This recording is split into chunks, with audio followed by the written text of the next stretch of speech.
நான் டிஎம்கே, நான் காங்கிரஸ், நான் பிஜேபி, அந்த அடையாளத்தெல்லாம் தூக்கி போடுங்க.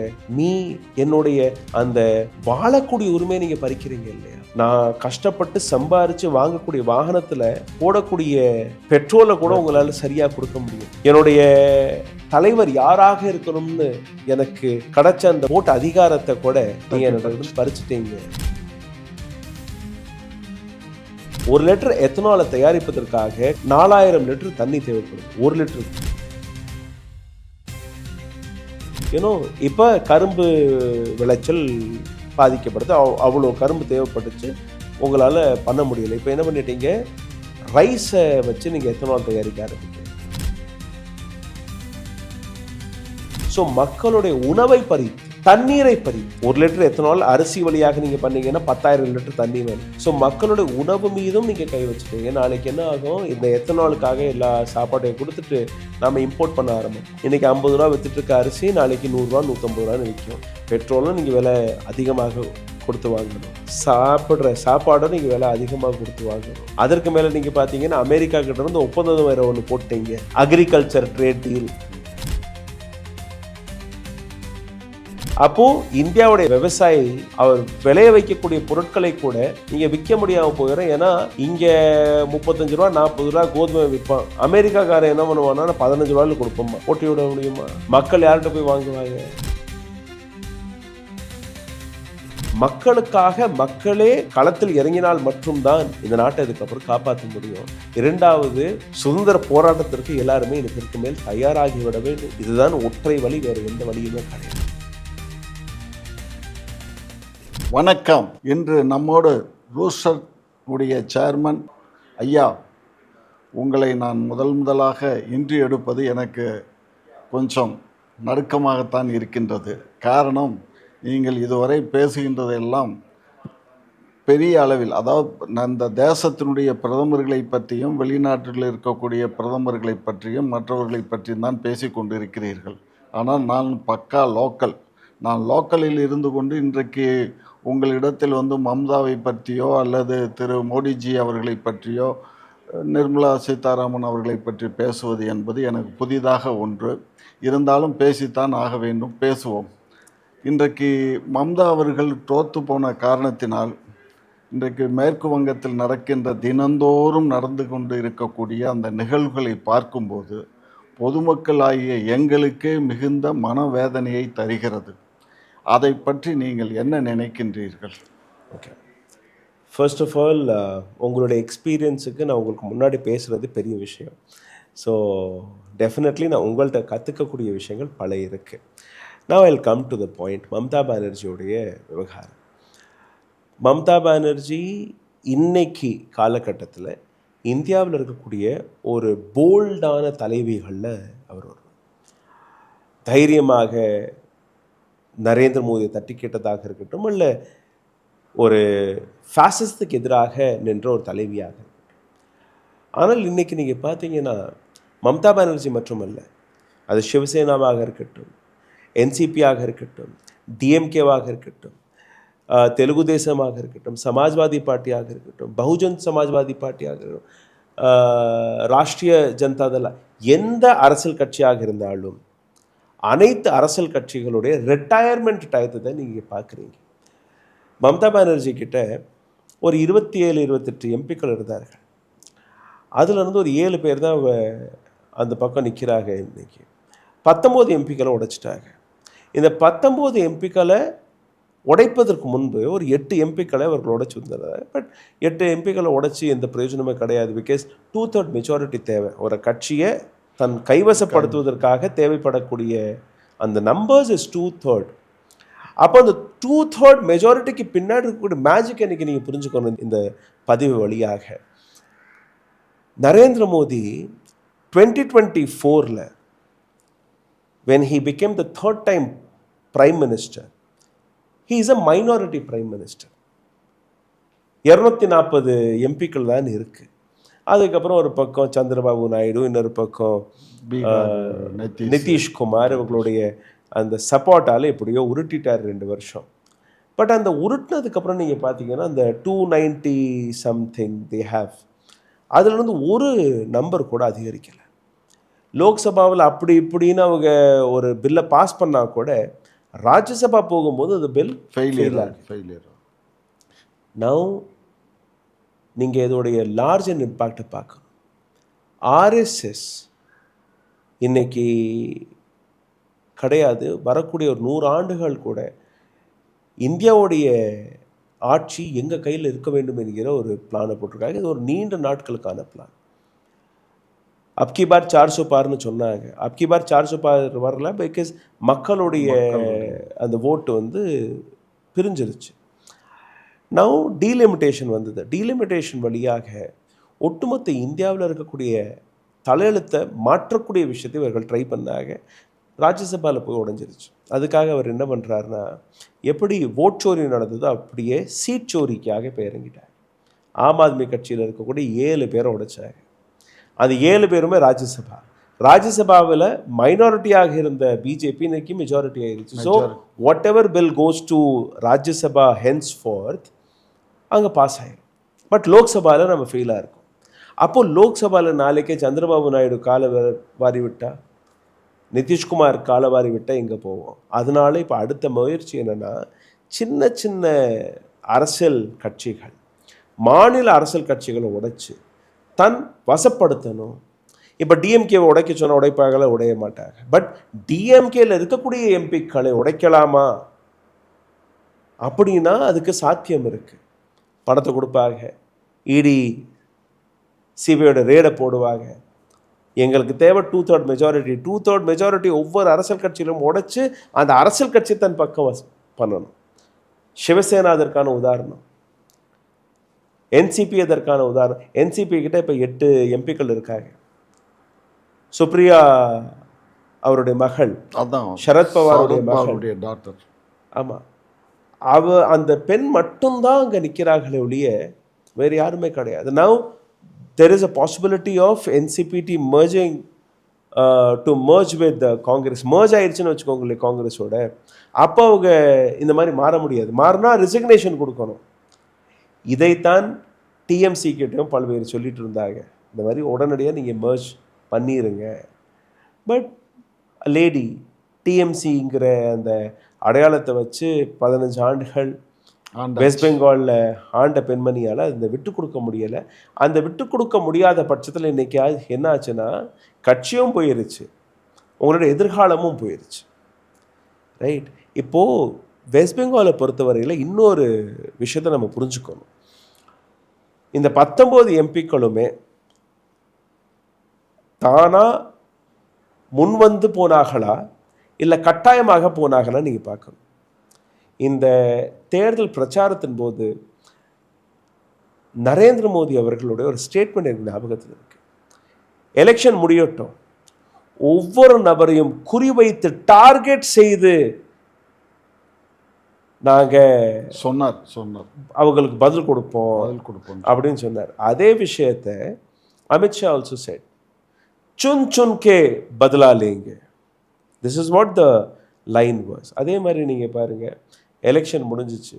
எலெக்ஷன் முடிந்த அடுத்த கையோட டிஎம்சியில் இருக்கக்கூடிய ஒவ்வொரு நபர் including her nephew Abhijit Banerjee எல்லாரையுமே தாக்கினாங்க. ஸோ டிஎம்சி லீடர்ஸ் எங்கே பார்த்தாலுமே அங்கே அவங்களுக்கு அடி, உதை, மிரட்டல், கொலை மிரட்டல் இது மாதிரி. ஸோ சில பேர் பணத்தை வாங்கிட்டு இந்த பணமும் நீங்கள் பார்த்தீங்கன்னா சாதாரணமான பணம் கிடையாது. 5 கோடி ரூபாயிலிருந்து 25 கோடி வரையும் இல்லை 5 கோடி ரூபாய் வரை எனக்கு தெரிய வந்தது. சில பேருக்கு வந்து இன்ஸ்டால்மெண்ட்ஸ் மாதம் 10 லட்சம் ரூபாய் அடுத்த 3 வருஷம் 4 வருஷம் 5 வருஷம் இந்த ஆட்சி இருக்கும் வரை உங்களுக்கு கிடச்சிட்ருக்கோம். சில பேருக்கு வந்து கேசஸ் இருந்தது.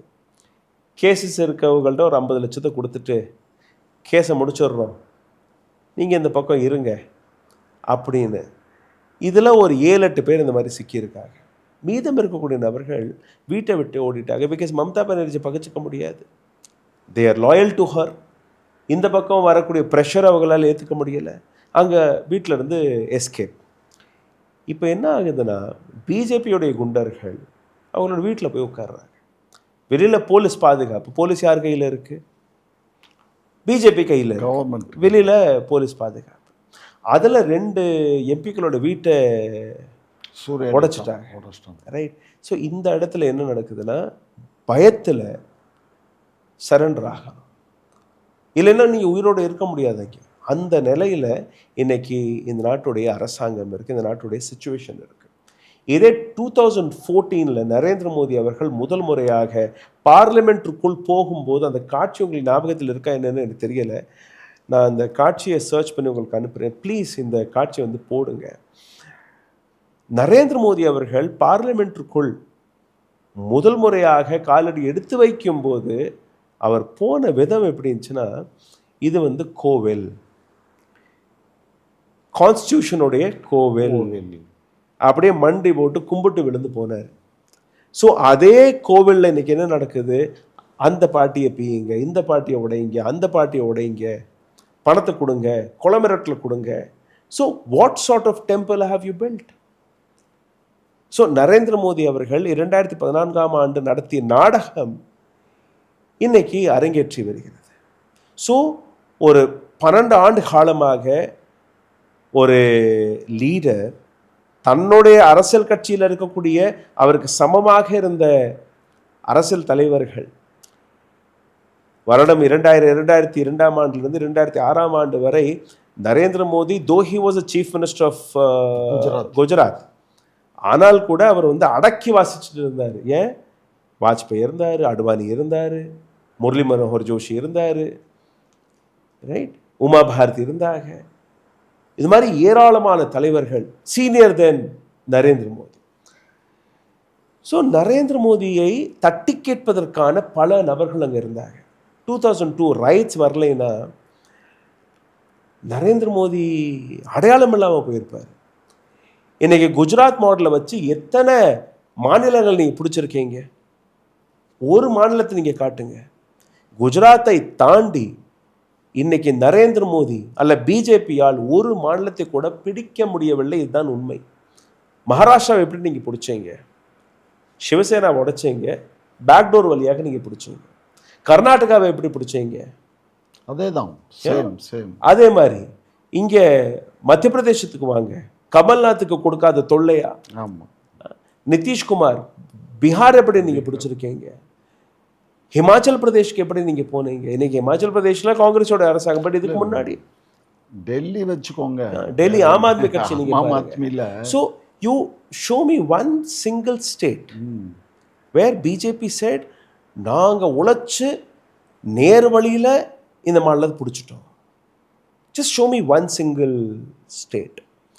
தமிழ்நாட்டில் பிஜேபி கிடையாது, கேரளாவில் பிஜேபி கிடையாது, இங்கே தெலுங்கானாவில் கிடையாது, கர்நாடகாவில் கிடையாது, ஆந்திர பிரதேசத்தில் ஒட்டி வச்சுட்ருக்காங்க. So now the next target யாருன்னு நீங்கள் பார்த்தீங்கன்னா DMK is the next target. நிச்சயமாக நீங்கள் பாருங்கள், இந்த டிஎம்சி விவகாரம் முடிஞ்ச அடுத்த கையில், ஏன்னா இப்போ டிஎம்கே நாங்கள் உங்கள் பக்கமோ இல்லை உங்கள் பக்கமோ இல்லை, சென்டரில் இருக்கணும்னு போய் உட்கார்றாங்க. தே பார்ட்டட் அவே ஃப்ரம் காங்கிரஸ் இல்லையா? இப்போ காங்கிரஸுடன் வெளியே வந்த உடனேயே இமீடியட்லி அமித்ஷாவுடைய பார்வை டிஎம்கே பக்கம் போகுது. ஸோ இந்த பெண்டுலம் ஓட்டர்ஸ்னு சொல்லுவாங்க.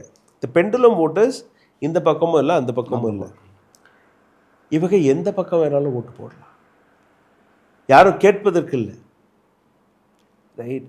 ஸோ இப்போ ஒரு பாலிசி கொண்டுட்டு வர்றாரு நரேந்திர மோடி. ஃபோன் போட்டு இந்த மாதிரி எங்களுக்கு சப்போர்ட் பண்ணுங்க, உங்கள் மேலே இருக்கக்கூடிய கேசஸ்களை நீக்கிடுறோம், இல்லை பணத்தை கொடுக்குறோம்னு சொன்னால் they have to do it. No,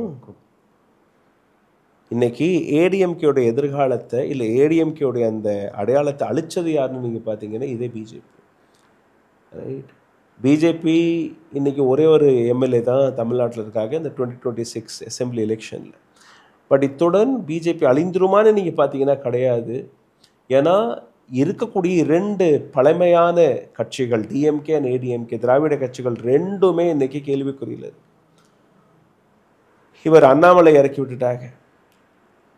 so the challenge between TVK and Annamalai, it is not DMK anymore. DMK தன்னுடைய கட்சியை காப்பாற்றிக்கிறது தான் அவங்களுடைய பெரும் போராட்டமாக இருக்க போகிறது அடுத்த 6 மாசத்துல. I can write and give it to you, this will happen. ஏன்னா இல்ல இல்ல இவங்களுடைய இல்ல இல்ல சார் கண்ணா, இதுல நம்ம எனக்கு ஏற்புடையது இல்ல. நீங்க சொல்ற, அதாவது 6 மாசம் இல்ல, வரக்கூடிய நாடாளுமன்ற தேர்தல்ல கண்டிப்பா டிஎம்கே வின் பண்ணும் 100%. சார் நீங்க ஒரு அரசியல்வாதியா நீங்க பேசுறீங்க, நான் ஒரு ஸ்ட்ராட்டஜிஸ்டா ஸ்ட்ராட்டஜிஸ்டா பேசுறீங்க. சரியா? ஸோ இவங்களுடைய அடுத்த மூவ் ஒவ்வொரு ரீஜனல் பொலிட்டிக்கல் பார்ட்டியுமே அழிக்கிறது மட்டும்தான். நீங்க இன்னைக்கு டிஎம்சியை வந்து வெஸ்ட் பெங்கால் அசைக்க முடிந்திருக்குமா? இன்னைக்கு டிஎம்சி அவர்களோட கையிலே இல்லை. மகாராஷ்டிராவில் சிவசேனாவை அசைச்சிருக்க முடியுமா? சிவசேனாவால தான் பிஜேபியே மகாராஷ்டிராவில் கொஞ்சம் காலடி எடுத்து வச்சுச்சு. இன்னைக்கு சிவசேனா எங்க? அவங்க எழுதி கொடுத்துட்டாங்களா கட்சியை? கிடையாது. அந்த கட்சியை பறிக்கக்கூடிய வேலையை இவர்கள் பார்த்திருக்கிறார்கள். அப்போ டிஎம்கே கையை விட்டு போகாதுன்னு எந்த நம்பிக்கையில் நீங்கள் பேச முடியும்? இல்லை, டிஎம்கேல வந்து நீங்கள் சொன்னீங்க இல்லையா, நீங்களே சொன்னீங்க, ஒரு ஃபோனை போட்டு உங்கள் மேலே இருக்கக்கூடிய கேஸை வித்ரா பண்ணுறோம், நீங்கள் எங்களுக்கு சப்போர்ட் பண்ணுங்கன்னா டெஃபினெட்லி சப்போர்ட்டட், அதில் ஒன்றும் டவுட் இல்லை. ஸோ ஏன்னா நாங்கள் வந்து இனி காங்கிரஸ் சார்பாக போக இயலாது. அப்போ நாங்கள் என்ன பண்ணுறோம், இவங்களுக்கு தான் நாங்கள் வாக்களிக்க போகிறோம்.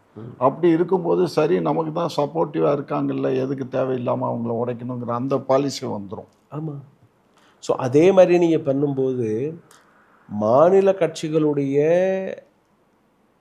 அந்த ஐடியாவே அழிக்கக்கூடிய விஷயத்துல தான் இவங்க இருக்கிறாங்க. இல்லை, அது அதனுடைய எஃபெக்ட் தான் இவங்க வந்து தாவேகா.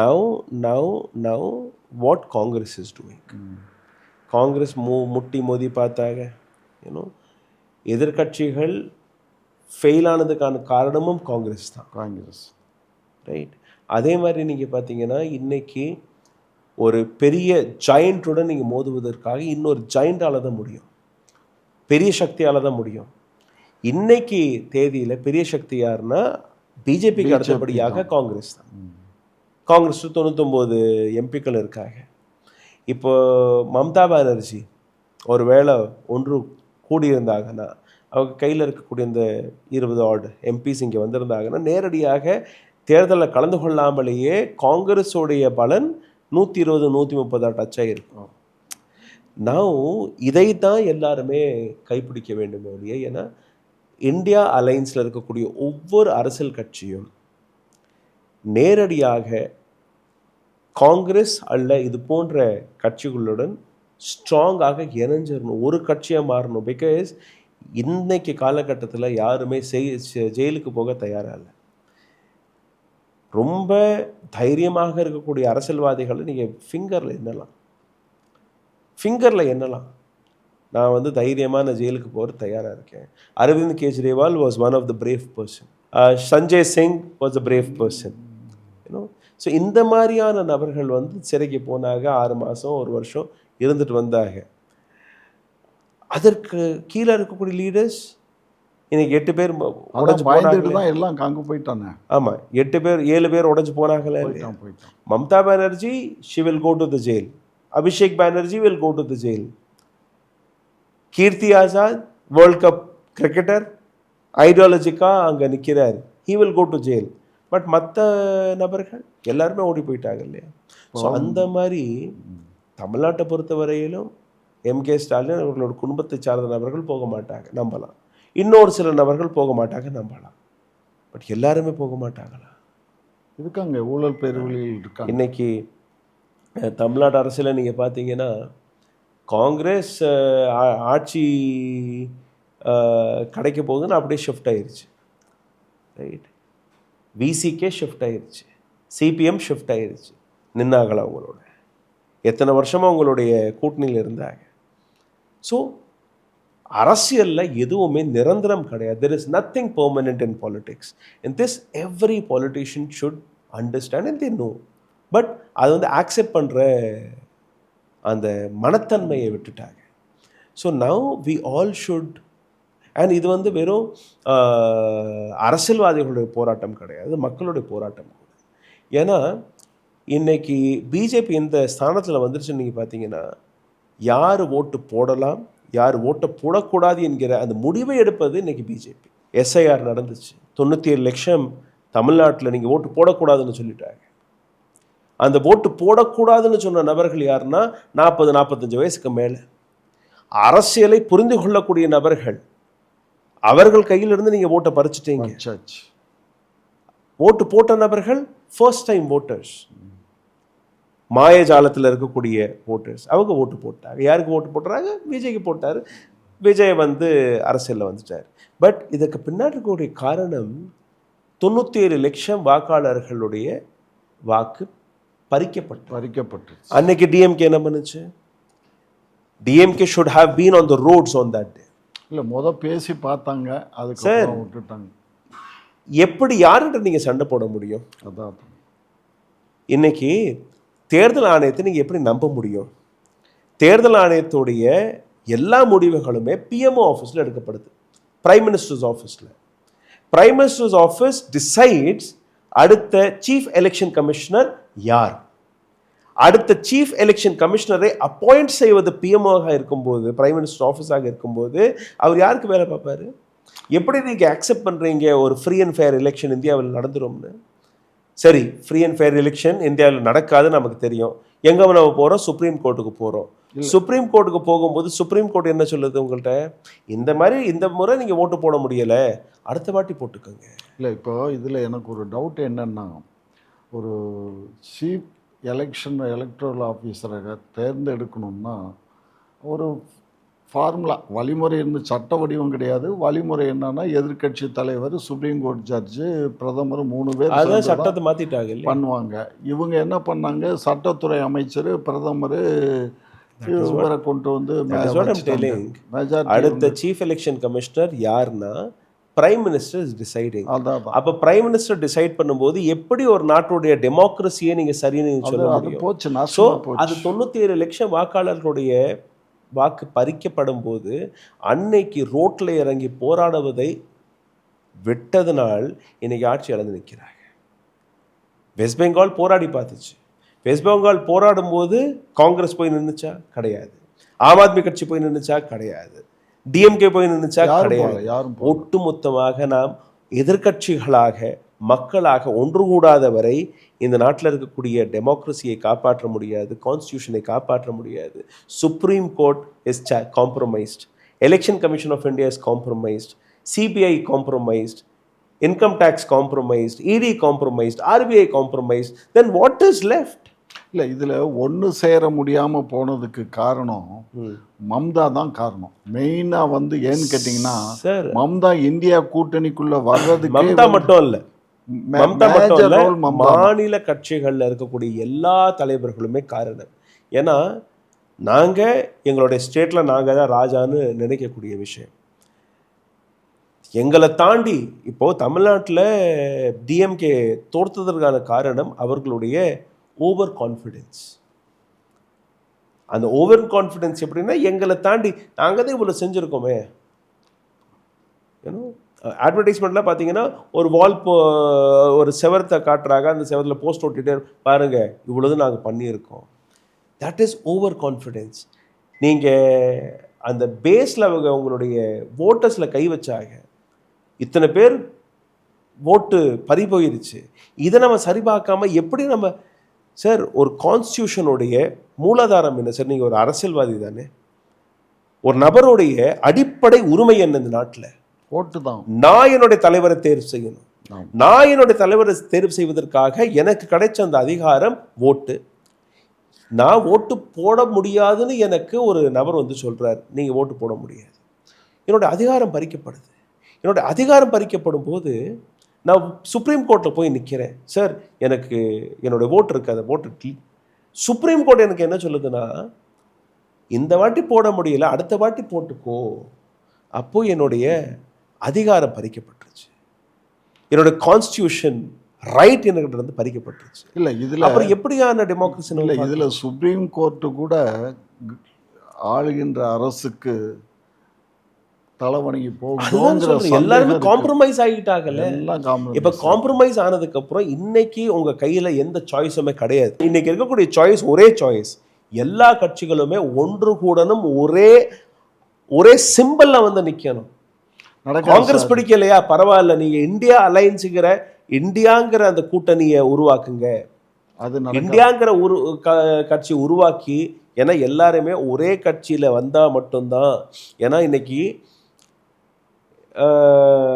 ஏடிஎம்கேல இருந்து 27 பேர் 30 பேர் அங்கே போய் சேர்ந்துட்டாங்க டிவிகேல. அவங்களுக்கு ஓட்டு போட்ட நபர்கள் அவங்களை நீங்க ஏமாத்திட்டீங்களா இல்லையா? மம்தா பானர்ஜி கூட்டணியிலேருந்து 19 பேர் போயிட்டாங்க. மம்தா பானர்ஜியுடைய சப்போர்ட்டர்ஸ் தானே அவங்களுக்கு ஓட்டு போட்டாங்க. ஆமா. அப்போ அந்த மக்களை நீங்கள் ஏமாத்திட்டீங்களா இல்லையா? ஸோ ஒரு அரசியல் மாற்றம் தேவை. அரசியல் மாற்றத்தில் மிக முக்கியமானது இந்த மாதிரி ஒரு கட்சியிலேருந்து இன்னொரு கட்சிக்கு தாவும் போது அவர்களுடைய பதவி அந்த நிமிடத்திலேயே பறிக்கப்படணும். மறுபடியும் இண்டிபெண்டாகவோ இல்லை வேறொரு அரசியல் கட்சி எங்கே போய் சேர்றாங்களோ அந்த அரசியல் கட்சி அடையாளத்தை வச்சு மறுபடியும் நீங்கள் வந்து நிற்கணும், களத்தில் இறங்கணும். அப்போ உங்களுக்கு மக்கள் ஓட்டு போட்டாங்கன்னா நீங்கள் வாங்க, தாராளமாக வாங்க. இதை செய்ய முடியுமா? முடியாது. இல்லை மற்ற கட்சிகள் செய்வார்களா? யாரும் செய்ய மாட்டாங்க. ஏன்னோ இன்னைக்கு காங்கிரஸ்லையும் பிஜேபியிலேருந்து உடஞ்சி இங்கே வர்றாங்க. ஆமாம். டிஎம்கேலேருந்தும் பல கட்சிகள்லேருந்து உடஞ்சி வர்றாங்க. ஸோ இவங்களுக்குள்ளேயே ஒரு ஒப்பந்தம் போட்டிருக்காங்களா இல்லையா? சரி, எங்கள் கட்சியிலேருந்து போனால் நாங்கள் ஆட்சியில் வரும்போது அவங்க இங்கே வந்துடுவாங்கங்கிற ஒரு ஒரு பேராசை இருக்கா இல்லையா உங்கள்கிட்ட? அதனால தானே யூனோ எல்லாருக்கும் தெரியும் இந்த what you call electoral bond was wrong, தவறு. நைட்டு ஃபுல்லாக பார்லிமெண்ட் நடந்துச்சு, விடிய விடிய பார்லிமெண்ட் நடந்துச்சு. அந்த பில்லை பாஸ் பண்ணீங்க, கூட்டம் கூட்டமாக பாஸ் பண்ணீங்க. காங்கிரஸும் அதுக்கு தலையசிச்சு, டிஎம்கேவும் அசிச்சு. ஏன் நீங்கள் அன்னைக்கு இல்லைன்னு சொல்லலை? அந்த எலக்ட்ரோரல் பாண்ட் வந்ததுனால சின்ன சின்ன அந்த ஒரு 10 பேர் 20 பேருக்குள்ள கட்சியெல்லாம் இருக்கும் பார்த்தீங்கன்னா, ஒரு எம்எல்ஏ கூட இருக்க மாட்டார். அவளுக்கெல்லாம் எப்படியாவது ஒரு சில டொனேஷன் வந்துட்டுருக்கும், எல்லாம் போயிடுச்சு. இன்னைக்கு majority of money goes to BJP. அதுக்கப்புறம் ஆட்சியில் இருக்கக்கூடிய கட்சிகள் டிஎம்சிக்கு போச்சு, ஏன்னா அவங்க ஆட்சியில் இருந்தாங்க வெஸ்ட் பெங்காலில். டிஎம்கேக்கு வந்துச்சு, because they were on ruling power. இன்னைக்கு வருமா? அது எப்படி வரும்? So money, power, constitutional institutions எல்லாமே ஒரு நபர் கையில் போகும்போது அந்த கட்சிக்கான முடிவுகளும் நீங்கள் பார்த்தீர்கள்ல. இன்னைக்கு வேளாண் துறை அமைச்சராக இருக்கட்டும், கல்வித்துறை அமைச்சராக இருக்கட்டும், ஏவியேஷன் மினிஸ்டராக இருக்கட்டும், பெட்ரோலியம் மினிஸ்டராக இருக்கட்டும், யாராக இருந்தாலும் அந்த அமைச்சர்களுடைய வேலை என்ன? பிஆர் வேலை பார்ப்பது. அந்த ஒவ்வொரு அமைச்சருடைய பேஜை போய் பாருங்க, ட்விட்டரில் போய் பாருங்க. நரேந்திர மோடி அவர்கள் சாப்பிட்டாரு, நரேந்திர மோடி அவர்கள் தூங்குறாரு, நரேந்திர மோடி அவர்கள் அங்கே போனார், இங்கே. இதை தாண்டி அவர்கள் எதுவுமே பண்ண முடியாது, ஒன்றும் தெரியாது அவங்களுக்கு. பிகாஸ் எல்லா முடிவுகளும் எப்படி தாவேக்கா தமிழ்நாட்டில் தாவேக்கா அமைச்சர்களுக்கு எதுவும் தெரியாதோ அதே மாதிரி அவங்களுக்கு எதுவும் தெரியாது. தெரியாதுன்னு இல்லை, அப்புறம் எல்லா முடிவுகளும் அவங்க தலைவருக்கு மட்டும் புகழ் வர்றாங்க. எல்லா முடிவுகளுமே ஒரு சென்ட்ரலைஸ்ட் தலைமைக்கு மாறிடுச்சு. ஏன்னா பிஜேபியோடைய இல்லை சர்வாதிகார ஆட்சியுடைய அந்த ஐடியாவே இப்படி தான் இருக்கும். எப்படின்னா இப்போ எல்லா அமைச்சரகங்கள் இருக்கு இல்லையா? Education ministry, health ministry, aviation ministry, commerce ministry, finance ministry, அமைச்சர்கள் இருக்காங்க. ஆனால் அமைச்சர்கள் எந்த முடிவும் எடுப்பதில்லை, அமைச்சர்களுடைய ஆஃபீஸில் கூட யாரும் போகிறதில்லை. Education minister Dharmendra Pradhan goes to his office for 2 days in a week.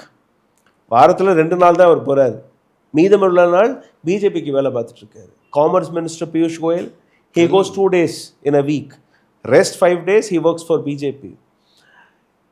சரி, இந்த அமைச்சரகங்களை யார் கண்ட்ரோல் பண்ணுற? அதை நீங்கள் போய் ஆழமாக பார்த்தீங்கன்னா எல்லாருமே பியூரோக்ரஸியை வச்சு, அரசு அதிகாரிகளை வச்சு அந்த அந்தந்த அமைச்சரங்களை நடத்துகிறாங்க. சரி, அந்த அதிகாரிகள் எங்கே போய் உட்கார்றாங்கன்னா பிஎம்ஓவில் போய் உட்கார்றாங்க, பிரைம் மினிஸ்டர்ஸ் ஆஃபீஸில் போய் உட்கார்றாங்க. சரி, அதிகாரிகள் ஐஏஎஸ் எல்லாம் படிச்சிருக்காங்க, நாட்டிற்காக வேலை பார்ப்பாங்க, நீங்கள் நம்பலாம். கிடையாது. இந்த ரிஜிம் என்ன பண்ணியிருக்குன்னா பெரிய மாற்றம். ஒரு அமைச்சருக்கு 2 அல்ல 3, just 2 or 3 bureaucrats for each ministry. இந்த நம்பர் எதுக்காக குறைச்சாங்கன்னா, the lesser the people, the faster the decision can be taken. ஒரு முடிவை எடுப்பதற்காக நீங்கள் பல பேர் இருந்தாங்கன்னா அவங்க ஒன்று சொல்லுவாங்க, இவங்க ஒன்று சொல்லுவாங்க, அந்த ஃபைலெலாம் மூவ் ஆகாது. நான் பியூரோக்ராட்ஸை வச்சு அந்த 2-3 பேருக்குள்ளேயே அந்த விஷயங்களை சரி பார்த்துக்கிட்டு ஃபைலை மட்டும் தர்மேந்திர பிரதானுக்கு அனுப்புவாங்க, கையெழுத்து போட்டு அனுப்பிவிடு. ஹர்தீப் சிங் பூரி பெட்ரோலியம் மினிஸ்டர், அவருக்கு கூட ஒரு ஃபைல் போகும், கையெழுத்து போட்டு அனுப்பிவிடு. E20 பெட்ரோல் எத்தனால் மிக்ஸ் 2030 அந்த E20 கம்பைல் பண்ணணும், அதுக்குள்ளே எல்லா ஃபேக்ட்ரிஸ்க்குமே ஆர்டர் கொடுக்கப்பட்டுச்சு. இந்த மாதிரி எல்லாருமே E20 கம்பைல்டு இன்ஜின்ஸ் அதெல்லாம் நீங்கள் பண்ணிடுங்க. திடீர்னு பார்த்தா 2025 all across India ethanol 20 blend பெட்ரோலை கொடுத்துட்டாங்க. வண்டி ரெடி இல்லை, ஆனால் பெட்ரோல் போயிட்டுருக்கு. எல்லாருடைய வண்டி இப்போ ஒர்க் ஷாப்பில் போய் நிற்கிது. சரி, 2023 அப்புறம் 24-25 வண்டியெல்லாம் வாங்கியிருப்பாங்க. இப்போல்லாம் ஒரு பைக் வாங்கினாலே 1 லட்சம் ரூபா. பாதிக்கப்படுறது யார்? மெஜாரிட்டி இந்த மாதிரி middle class peoples, right? So bike வாங்கினாலே 1 லட்சம் ரூபா, 2 லட்சம் ரூபா ஆகுது இன்றைக்கி. 2 வருஷத்துக்கு முன்னாடி நான் வாங்கினேன், என்னோடய இஎம்ஐ முடியலை. அதுக்கு முன்னாடி எனக்கு இன்னொரு குண்டு என்ன தூக்கி போடுறீங்கன்னா, E30 நாங்கள் கொண்டுட்டு வரோம். சார் E20 இப்போ தானே நீங்கள் சொன்னீங்க, நான் வாங்கிட்டேனே, பழைய வண்டியை விற்றுட்டேன், இப்போ புது வண்டி வாங்கியிருக்கேன், இஎம்ஐ கூட முடியலை, E30 கொண்டுட்டு வர்றோம்ங்கிறீங்க. எங்களுக்கெல்லாம் தெரியாது, E30 தான். அடுத்து E85.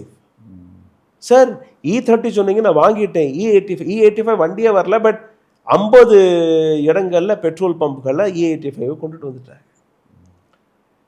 சரி, இதற்கான இன்னொன்று அர்த்தத்தை நீங்கள் பாருங்கள். Nitin Gadkari, whose a road and transport minister, he is promoting petrol. அவருடைய துறையே கிடையாது. ஹர்தீப் சிங் பூரி அமைதியாக இருக்கிறார். அவருடைய மகன்களுடைய கம்பெனி நீங்கள் பார்த்தீங்கன்னா 700 மடங்கு, சாரி நாட் சதவீதம், மடங்கு ப்ராஃபிட் அதிகரிச்சிருக்கு. 1 லிட்டர் எத்தனாலை தயாரிப்பதற்காக கரும்பு சாரை வச்சு தான் தயாரிப்பாங்க. 4000 லிட்டர் தண்ணி தேவைப்படுது 1 லிட்டருக்கு. அப்போ எப்படி இது ஆகும்? எப்படி இது ஈகோசிஸ்டத்தை சரி பார்க்குது? உங்களுடைய இப்போ கரும்பு விளைச்சல் பாதிக்கப்படுது, அவ்வளோ கரும்பு தேவைப்பட்டுச்சு, உங்களால் பண்ண முடியலை. இப்போ என்ன பண்ணிட்டீங்க? ரைஸை வச்சு நீங்கள் எத்தனால் தயாரிக்க ஆரம்பிக்கிறீங்க. ஸோ மக்களுடைய உணவை பறித்து, தண்ணீரை பறித்து, 1 லிட்டர் எத்தனால் அரிசி வழியாக நீங்கள் பண்ணீங்கன்னா 10,000 லிட்டர் தண்ணி வேணும், ரைட்? ஸோ மக்களுடைய உணவு மீதும் நீங்கள் கை வச்சுட்டீங்க. நாளைக்கு என்ன ஆகும்? இந்த எத்தனாலுக்காக எல்லா சாப்பாட்டையும் கொடுத்துட்டு நம்ம இம்போர்ட் பண்ண ஆரம்பிப்போம். இன்றைக்கி 50 ரூபா விற்றுட்டுருக்க அரிசி நாளைக்கு 100 ரூபா 150 ரூபான்னு விற்கும். பெட்ரோலும் நீங்கள் விலை அதிகமாக கொடுத்து வாங்கணும், சாப்பிட்ற சாப்பாடும் நீங்கள் விலை அதிகமாக கொடுத்து வாங்கணும். அதற்கு மேலே நீங்கள் பார்த்தீங்கன்னா அமெரிக்கா கிட்ட இருந்து ஒப்பந்தம் வேறு ஒன்று போட்டீங்க, trade deal, agriculture trade deal. அப்போது இந்தியாவுடைய விவசாயி அவர் விளைய வைக்கக்கூடிய பொருட்களை கூட நீங்கள் விற்க முடியாமல் போயிடும். ஏன்னா இங்கே 35 ரூபா 40 ரூபா கோதுமை விற்பான், அரிசியை வைப்பீங்க நீங்கள் அரசாங்கத்துக்கு. அமெரிக்காக்காரன் என்ன பண்ணுவான்னா 15 ரூபாயில் கொடுப்போம்மா. போட்டி விட முடியுமா? மக்கள் யார்கிட்ட போய் வாங்குவாங்க? 15 ரூபா வாங்குவாங்க. So agriculture is also Khan. These are the basic questions which we all should understand. இதற்கப்புறம் நம்ம நான் டிஎம்கே, நான் காங்கிரஸ், நான் பிஜேபி அந்த அடையாளத்தெல்லாம் தூக்கி போடுங்க. நீ என்னுடைய அந்த வாழக்கூடிய உரிமையை நீங்கள் பறிக்கிறீங்க இல்லையா? நான் கஷ்டப்பட்டு சம்பாரித்து வாங்கக்கூடிய வாகனத்தில் போடக்கூடிய பெட்ரோலை கூட உங்களால் சரியாக கொடுக்க முடியலை. என்னுடைய தலைவர் யாராக இருக்கணும்னு எனக்கு கிடைச்ச அந்த ஓட்டு அதிகாரத்தை கூட நீங்கள் என்னிடம் பறிச்சிட்டீங்க. இந்த நாட்டை எப்படி சரியாக நடத்தணும் என்கிற விஷயத்தை, அந்த பொறுப்பை வந்து கான்ஸ்டியூஷன் முறைப்படி அரசாங்கம் சரியாக நடக்குதா இல்லையா, மற்ற விஷயங்கள் சரியாக நடக்குதா இல்லையான்னு பார்க்கக்கூடிய விஷயத்தை சுப்ரீம் கோர்ட் கையில் கொடுத்தோம். சுப்ரீம் கோர்ட்டும் இன்னைக்கு சரண்டர் ஆயிருச்சு. சரி, இது எல்லாத்தையுமே தட்டி கேட்பதற்காக மீடியாவை வச்சுருந்தோம். மீடியாவும் இன்னைக்கு சரண்டர் ஆயிருச்சு. அப்போ மக்களுடைய சப்போர்ட் யார்? மக்கள் தானே. அப்போ மக்களுக்காக மக்களே களத்தில் இறங்கினால் மட்டும்தான் இந்த நாட்டை இதுக்கப்புறம் காப்பாற்ற முடியும்.